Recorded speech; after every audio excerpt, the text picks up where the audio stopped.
Sono arrivata a Capodimonte finalmente. Sì, un bosco. Allora ragazzi, voglio dare 3 segreti per girare a Napoli senza spendere un euro, perché si sa, se pigliamo i tassi, ci mettiamo in metropolitana, sono soldini.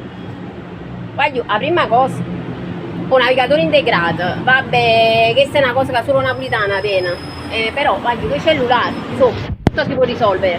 Ah, seconda cosa, io sono poca faccia tosta, perché il segreto sono anche le soste, però per fare le soste e non spendere un euro, vi dico io come fare, trasiti in un bar, ubriacato un po' di chiacchiere, fa cavolo, come già arriva a Pullman, a là, ragazzi, posso garantire, il cuore del napoletano è grande, vi offrono anche un bicchiere d'acqua.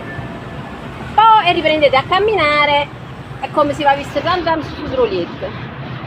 Poi, la terza cosa, gli scarpe buone, ad mettere le scarpe come dove. Ragazzi, perché diciamoci la verità, Napoli, la vera Napoli la si conosce solo camminando a piedi. E ve lo posso garantire, io che sono napoletana. Vai, e niente, vi auguro buona domenica.